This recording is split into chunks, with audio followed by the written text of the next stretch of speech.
ये तो किसी डरावनी फिल्म का भयानक सीन है। ये सीन क्यों डाला डार्क वेब में? सर ये किसी फिल्म का सीन नहीं है, ये सब असली में हुआ है और किसी हीरोइन के साथ नहीं, बल्कि एक मासूम लड़की के साथ। जहां तक मुझे याद आ रहा है इसे स्नफ फिल्म कहते हैं ना? हाँ सर, बहुत बड़ी इंडस्ट्री है इन वीडियोस की। कौन है ये लड़की? मुझे नहीं पता। तुम जिम्मेदार हो इसकी मौत की? नहीं सर, मैं किसी की मौत की जिम्मेदार नहीं हूँ। मुझे तो बस पैसे दिए गए थे ये वीडियो डार्क वेब पे डालने के लिए, और मैंने बस डाल दिया। किसने दिए पैसे? मुझे नहीं पता। नहीं पता कहने से काम नहीं चलेगा। एक लड़की की जान गई है। सर मेरे यकीन कीजिए, ऑनलाइन पैसे ट्रांसफर किए गए थे मेरे अकाउंट में। किसने किए मुझे कुछ नहीं पता। पता नहीं है तो पता करो। कंप्यूटर की बहुत बड़ी महारथी हो ना, ये पता करना तुम्हारे लिए कोई मुश्किल काम नहीं है। पता करो। अभिजीत, अगर कोई इस तरह का फिल्म बना के अपलोड कर रहा है तो हमें जल्द से जल्द उस तक पहुंचना होगा जो ये मौत का खेल खेल रहा है। एक काम करते हैं, इस लड़की की फोटो सभी पुलिस स्टेशन में भेज देते हैं।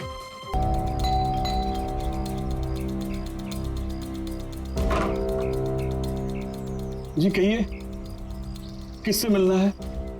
ये रिया का घर है ना? हाँ, मैं उसका पापा। आइए। वो हम लोग सीआईडी से हैं। आपके लिए एक बुरी खबर है। आपकी बेटी रिया अब इस दुनिया में नहीं रही। पता है, मगर आप उसके मौत के 10 दिन बाद क्यों आए हैं ये सब बताने? आपको पता है कि आपकी बेटी रिया की मौत हो गई है? आप उस कार एक्सीडेंट की इन्वेस्टिगेशन के लिए आए हैं ना, तो आपको ये तो मालूम पड़ा होगा कि रिया का तो फ्यूनरल भी हो गया है। एक मिनट, आप किस कार एक्सीडेंट की बात कर रहे हैं? वही जिसमें हमारी रिया चल बसी है। शेयर टैक्सी में वो पुणे जा रही थी। नहीं, रिया की मौत कार एक्सीडेंट में नहीं हुआ है। ये क्या कह रहे हैं आप? एक मिनट, ये रिया है। हाँ, ये रिया ही है। एक्सीडेंट वाले दिन उसने यही कपड़े पहने थे। एक मिनट, सॉरी बाबू, लगता है कुछ कंफ्यूजन है।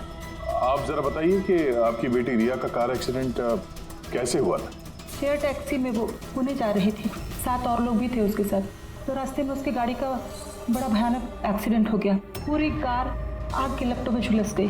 मरने वालों के तो चेहरे तक पहचान में नहीं आ रहे थे। तो आप लोगों ने रिया को कैसे पहचाना? उसके सामान के जरिए बस हम उसे पहचान पाए। आपने ये नहीं बताया कि ये फोटो कब की है? वैसे हम लोगों को भी पता नहीं कि ये फोटो कब की है, पर पता चलते ही हम आप लोगों को बता देंगे। लगता है रिया का ये एक्सीडेंट सिर्फ एक दिखावा था, उसकी मौत की असली वजह को छुपाने के लिए। सर अगर रिया का कार एक्सीडेंट एक दिखावा था तो वो बाकी के 7 लोग जो उसके साथ गाड़ी में थे, कहीं वो भी रिया की तरह ही तो नहीं मारे गए? हो सकता है। सबके परिवार वालों से मिलना पड़ेगा। किस्मत अच्छी थी हमारी कि जो 7 लोग एक्सीडेंट में मारे गए थे उनमें से एक का अंतिम संस्कार नहीं हुआ था। देखते हैं डॉक्टर सालुंके इस लाश से क्या सुराग निकाल पाते हैं। वैसे भी लाशें इतनी बुरी तरह से जल गई हैं कि चेहरा पहचान पाना मुश्किल है। भाई तुम लोगों का शक एकदम सही था, ये लाश टोनी की नहीं। लग ही रहा था सर हमें, लेकिन ये कौन है कुछ पता चला? यार ये तो पता नहीं लगा है कि ये लाश है किसकी, लेकिन ये पता चला है कि इस आदमी को कैसे मारा गया। मैंने इसके बॉडी का स्कैन किया तो पता लगा कि इसके पेट में चाकू का बहुत गहरा दाग। चाकू से? हाँ, चाकू का। और मुझे लगता है उस चाकू के वार की वजह से ही इसकी मौत हुई। मतलब चाकू से मारा किसी और को और उसे टोनी बता के एक्सीडेंट का हिस्सा बना दिया। ये गैंग आखिर करना क्या चाहता है? और इस आदमी की मौत 3 हफ्ते पहले ही हुई है। एक कार एक्सीडेंट हुआ 10 दिन पहले। वही तो, मतलब कार जब एक्सप्लोजन में जलाई गई उससे कहीं पहले इस आदमी की मौत हो चुकी।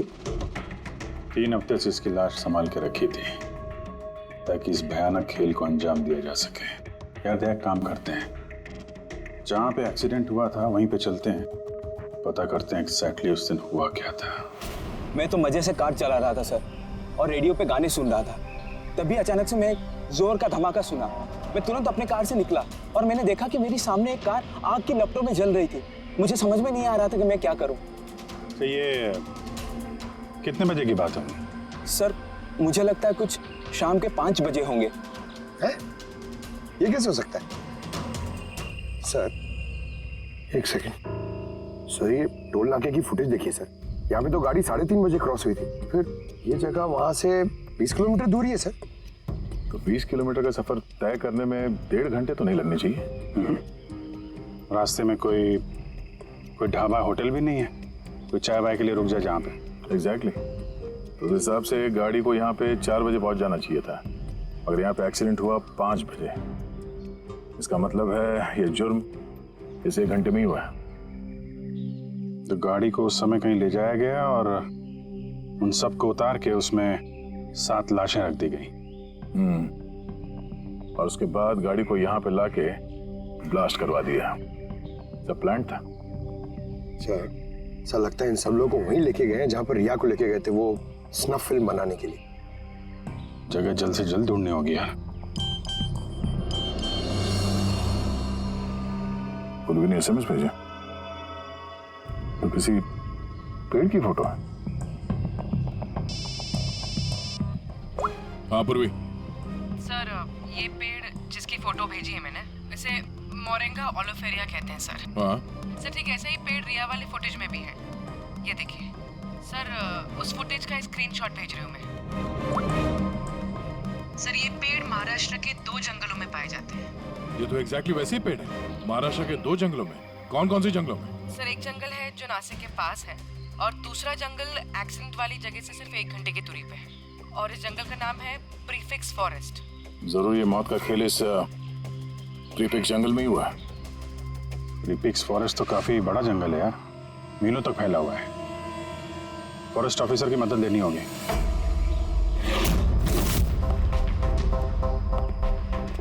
इस जंगल में ये सब हो रहा है, यकीन नहीं होता है। क्या आपकी इंफॉर्मेशन पक्की है ऑफिसर? पक्की नहीं होती तो यहाँ तक आते नहीं हम लोग। आप बताइए, कुछ हाल फिलहाल में ऐसी कोई घटना आप लोगों ने कुछ सुनी हो, कुछ देखी हो, जंगल के अंदर कुछ हुआ हो? बिल्कुल नहीं, और अगर ऐसा कुछ होता तो हम जरूर उस पर ध्यान देते।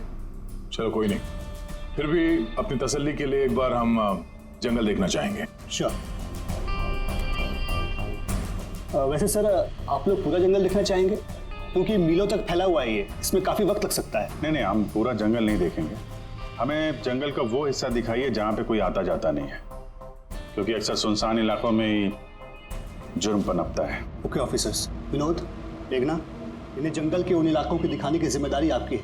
ओके? जी सर। Yes sir. सर एक सेकेंड सर, ये देखिए सर, ये जंगल का सबसे घना और सुनसान इलाका है। मेरी समझ से हमें यहीं से शुरू करना चाहिए।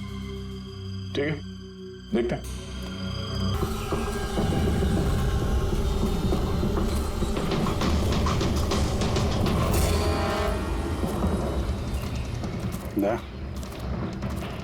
यहाँ पेड़ पे देखा?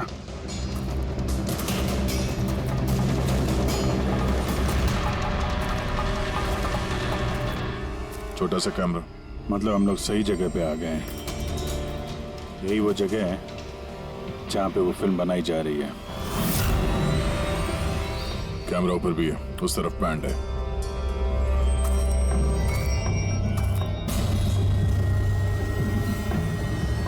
शायद इस कैमरे से कुछ पता चले उनके अड्डे के बारे में। नहीं अभिजीत, ये तो हाई एंड वायरलेस कैमरा है। इसके जरिए पता लगाना मुश्किल है कि इसमें जो स्टोर्ड फुटेज है वो कहाँ से ब्रॉडकास्ट हो रहा होगा, और इस जंगल में पता नहीं और कितने कैमरास हैं। देखते हैं, आगे शायद कोई कैमरा मिल जाए जिससे कुछ पता चले।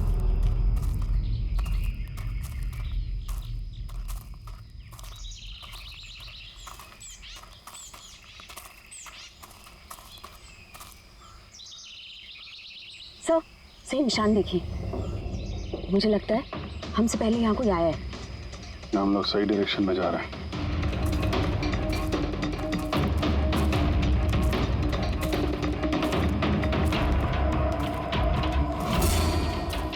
सर ये निशान यहीं तक है सर, इसका मतलब उनका अड्डा यहीं कहीं है।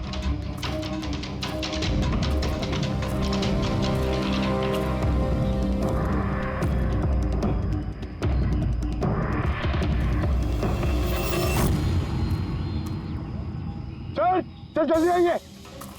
एक मिनट चल। एक सेकंड घबराओ मत, हम लोग सीआईडी से हैं। उठो उठो। सर आप लोग सीआईडी से, मुझे बचा लीजिए सर।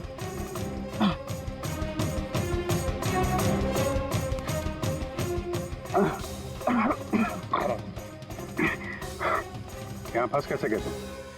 सर मुझे इस जंगल से बाहर निकलने का रास्ता नहीं मिल रहा। सर उस खूनी ने एक एक करके सबको मार दिया। तुम लोग यहाँ आए कैसे? हम शेयर टैक्सी में सवार होकर सफर कर रहे थे कि अचानक हमारी गाड़ी पंक्चर हो गई और कार रुक गई। सड़क पर पहले से किसी ने कीले और कांच के टुकड़े रखे हुए थे सर। फिर इसके बाद कुछ लोग आए जिनके चेहरे नकाब से ढके हुए थे और जब तक हम कुछ कर पाते उन्होंने हमें बेहोशी के इंजेक्शन लगा दिए। और जब मुझे होश आया तो मैं इस घने जंगल में था सर। सर मैं ही जानता हूँ कि इस जंगल में मैं भूख प्यास से कैसे रहा हूँ।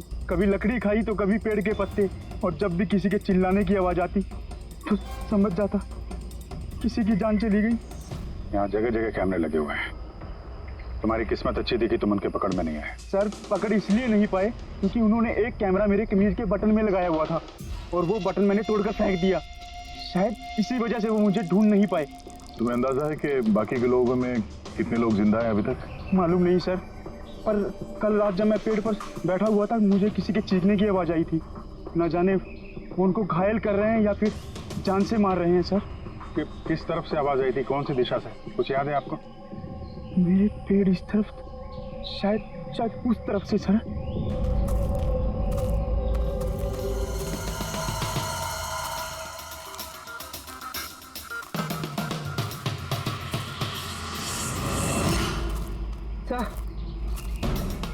खून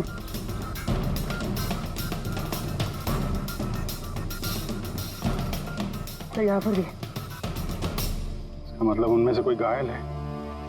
किस तरफ गया होगा? सर ये देखिए, खून के कुछ निशान इस तरफ भी जा रहे हैं। इस तरफ भी खून का निशान है और इस तरफ भी है। दोनों तरफ है। दोनों तरफ देखना पड़ेगा। पंकज, पूर्वी, तुम लोग इधर देख लो, हम लोग इधर देख लेते हैं। विनोद, तुम इनके साथ जाओ और हाँ, हर आधे घंटे में अपडेट देते रहना, ठीक है? आप आइए।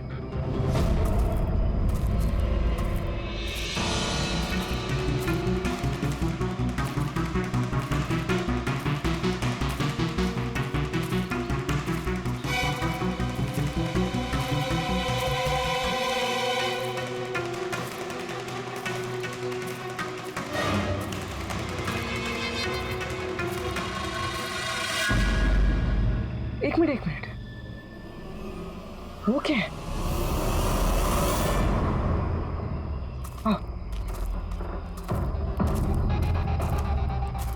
घर, शायद घायल विक्टिम ने यहीं पर पनाह ली हो। जंगल के बीच में घर, मगर नक्शे के हिसाब से तो यहाँ कोई घर नहीं था। हो सकता है ऐसे फिल्म बनाने वालों को ऐसे लोकेशंस की जरूरत पड़ती है ताकि उन्हें कोई ट्रैक ना कर सके। हो सकता है उस घर में जो घायल आदमी है वही मुजरिम हो सकता है पंकज, और ये भी हो सकता है कि आगे और भी कैमरास लगे हों। होशियार रहना।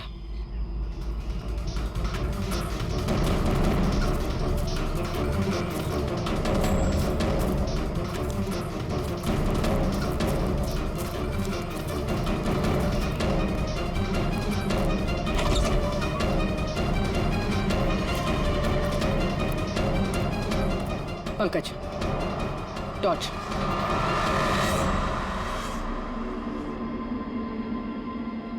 ये घर तो एकदम हिंदी फिल्मों की डरावनी पिक्चरों जैसा। ये देखो, उस घायल विक्टिम को यहीं पर लाया गया है। वो आवाज सुनी? अंदर से आ रही है।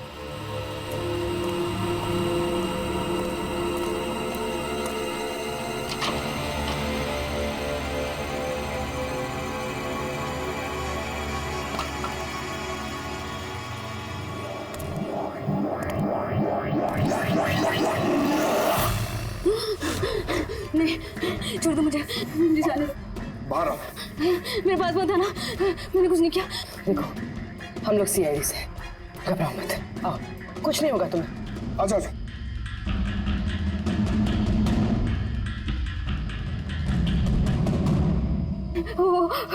वो यहीं पे, वो यहीं पे। अरे पूर्वी, ये लाइट कहाँ से आ रही है? पंकज, पंकज, मुझे कुछ दिखाई नहीं दे रहा। अरे पंकज सर, पूर्वी मैम, पंकज सर।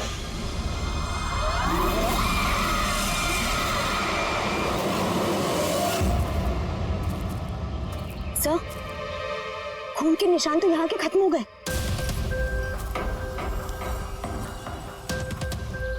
ऐसे कैसे हो सकता है?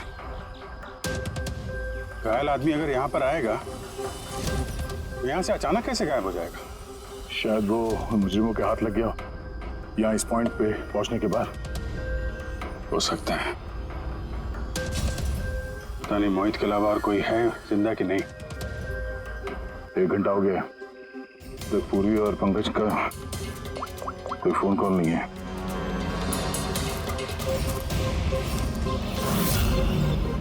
पूरी फोन उठा नहीं रही है। पंकज, देखता हूँ।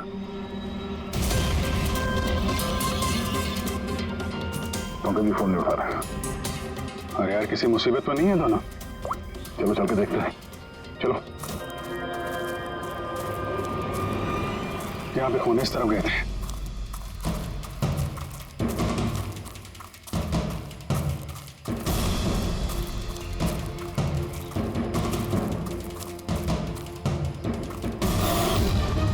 घर के अंदर शायद कोई हो। मैं अंदर जाके देखता हूँ। ठीक है, तब तक मैं यहाँ बाहर देखता हूँ।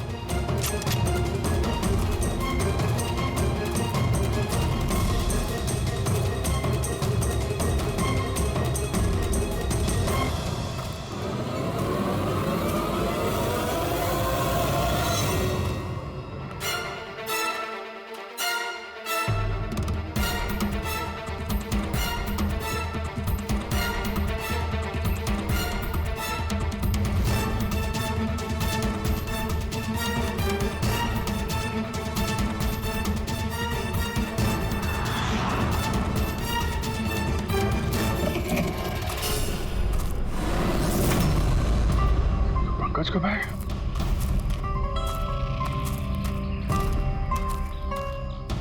पंकज,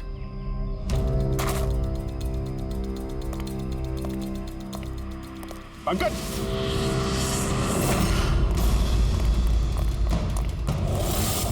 पंकज, पंकज, पंकज, कैसे? उठो, उठो, सर, उठो। क्या हुआ? हाँ? सर वहाँ पे वो घर में गए थे सर। वहाँ पे एक लड़की थी सर। हाँ। सर बात ही कर रहे थे सर। पता नहीं एकदम से इतनी रोशनी आई सर कि कुछ दिखने नहीं, कुछ समझ में नहीं आ रहा था। वो घर से जैसे जैसे मैं निकला बाहर, शायद यहाँ गिर गया सर। पता नहीं, कुछ समझ में नहीं आ रहा सर, एकदम चक्कर आ रहा है। और पूर्वी, विनोद, वो कहाँ है? सर वो लोग पता नहीं सर, अंदर थे, बाहर निकले पता नहीं सर। Oh no. क्या हुआ क्या तुम्हें? ये ठीक है। पूर्वी और विनोद भी नहीं, उस घर के अंदर तो कोई भी नहीं। ओह गॉड, उन्हें कहीं कुछ हो ना गया हो।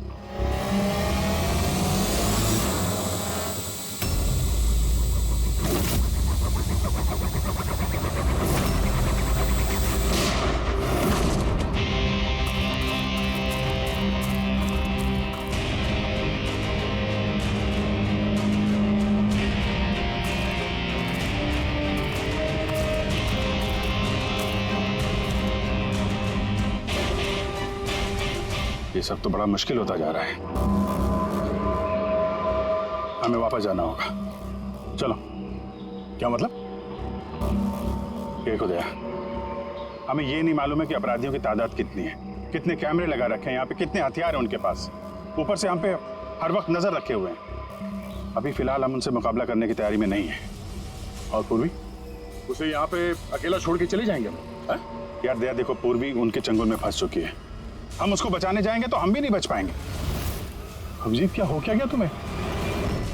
कुछ याद है सीआईडी में हमें पहले क्या सिखाया था? यही कि सबसे पहले अपने साथी को पीछे मत छोड़ना, चाहे वो जिंदा हो या मर चुका हो। अरे यार, हर लड़ाई रूल बुक के हिसाब से नहीं लड़ी जा सकती। हमें यह भी सिखाया गया था कि प्रेजेंस ऑफ माइंड का इस्तेमाल करना अलग अलग परिस्थितियों में। आई एम सॉरी, तुम्हारे इस थॉट से मैं एग्री नहीं करता। आई एम सॉरी, तुम्हें जाना है तुम जा सकते हो, बिना पूर्वी के मैं यहाँ इस जंगल से बाहर नहीं जाने वाला। जिद मत करो दया, हमें यह भी नहीं मालूम है कि पूर्वी जिंदा है कि नहीं।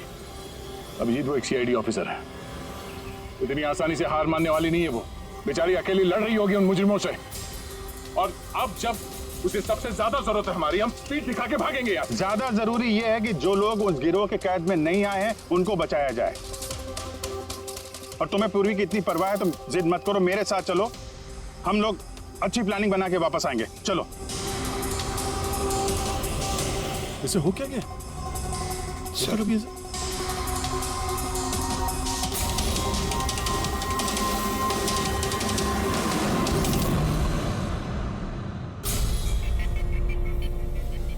सीआईडी के इतिहास में ऐसा पहली बार हुआ होगा कि सीआईडी किसी से डरकर दम दबाकर भाग गई। हाँ सर, पहुंच गए आप? हाँ, बस उसी जंक्शन पे रहिए, हम लोग आते हैं वहां पे। अरे सालुके सर,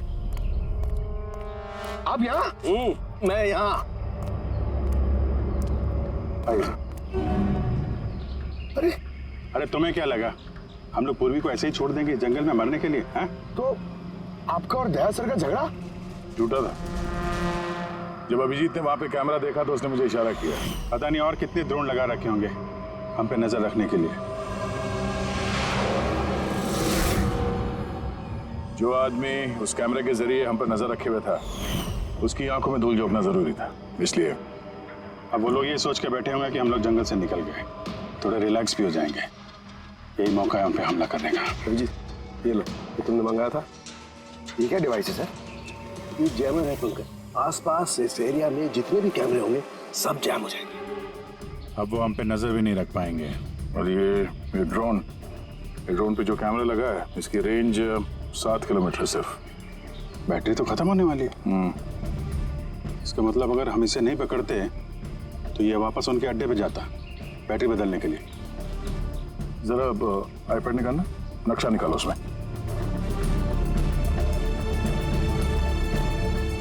ये वो जगह है जहाँ पे हमें ये ड्रोन मिला था, और इसके पास ही वो बंगलो है। लगता है यही होगा मुजरिम का ठिकाना। तो चलते हैं, चल के आजाद कराते हैं पूर्वी और बाकी जो जिंदा बचे हुए लोग हैं उनको। चलो। नहीं सर, आप मेघना और मोहित आप लोग यहीं पे रुकिए, हम लोग देखते हैं।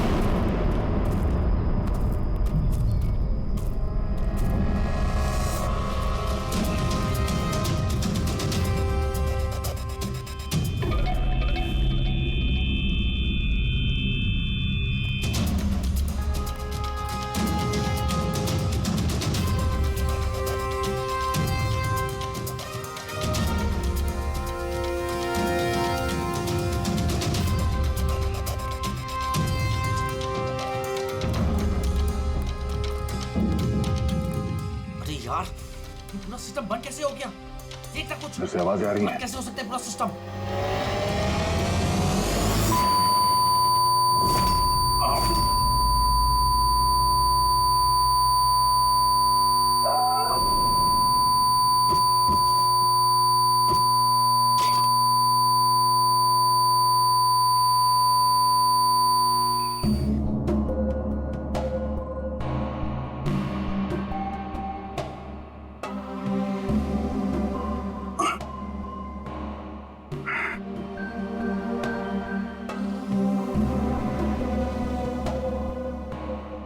पंकज,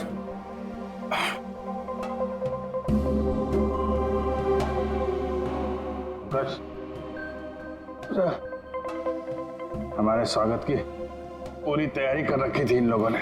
सर, ये लोग अगर हमें मारना चाहते तो पहले ही मारते थे। हमें मारते हुए क्या ये फिल्म बनाना चाहते हैं?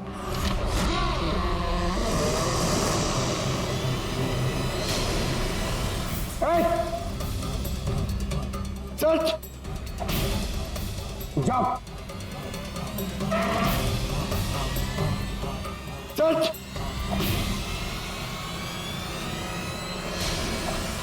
मैं हूं पंकज। पूर्वी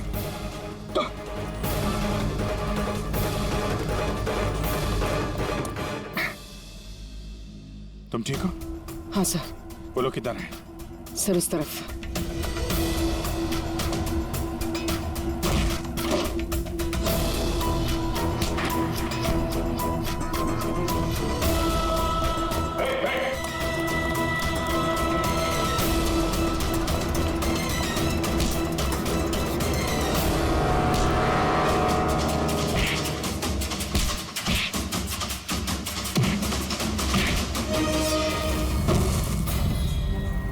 सर चल चल।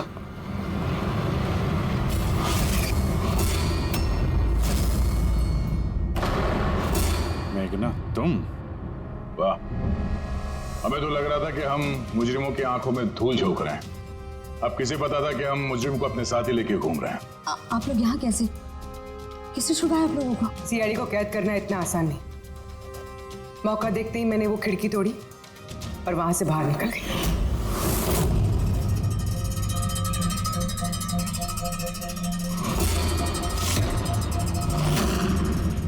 और उसके बाद मैंने उन्हीं लोगों का पीछा किया जिन लोगों को तुमने भेजा था मुझे ढूंढने के लिए। और फिर मैंने उस नकाबपोश आदमी को देखा और उसका भी पीछा किया।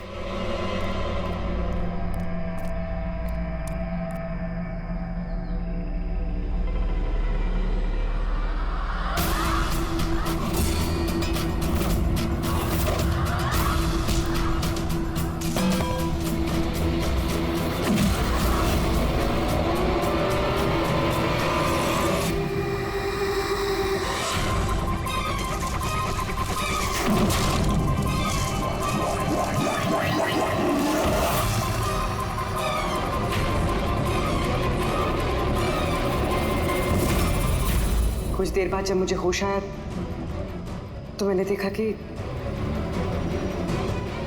मगर इससे पहले कि मैं बाकी ऑफिसर्स तक पहुंच पाती तुम्हारी उस सोनिक बूम वाली आवाज ने इन्हें बेहोश कर दिया था। वो तो मेरी किस्मत अच्छी थी कि मैं दूर थी और उस आवाज का मुझ पर कोई असर नहीं हुआ। और फिर मैंने सोचा कि क्यों ना उस नकाब को ही मैं अपना हथियार बना लूं। जिस बेरहमी से तुमने लोगों की जान ली है, तुम तो औरत कहलाने के लायक भी नहीं हो। अब ये बताओ तुमने ये सब किस लिए किया? ये सब मैंने पैसों के लिए किया है सर। जितने पैसे मुझे इस काम के लिए मिल रहे थे ना, उतना तो मुझे अपनी जॉब में 5 साल में भी नहीं मिलता। और वैसे भी क्या फर्क पड़ता है, रोज इतने लोग मरते हैं, अगर 2-4 और मर गए तो क्या हुआ? तुम्हें शायद मालूम नहीं है कि तुम कितनी बीमार हो। बाकी लोग कहाँ हैं जो तुम्हारे साथ में थे? मैंने किसी को कोई नुकसान नहीं पहुंचाया सर, इतनी भी बुरी नहीं हूं मैं। और वैसे भी मैंने कोई भी खून अपने हाथों से नहीं करा है। मुझे तो एक औरत ने करोड़पति बनने का ऑफर दिया था जो मैंने एक्सेप्ट कर लिया। कौन औरत? बहुत अजीब सा नाम था उसका।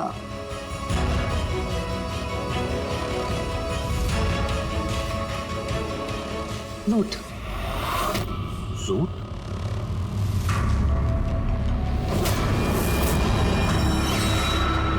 तो रूट है इस सब के पीछे मास्टरमाइंड। अब उसने ऐसा क्यों किया उसका जवाब तो अब वही देगी।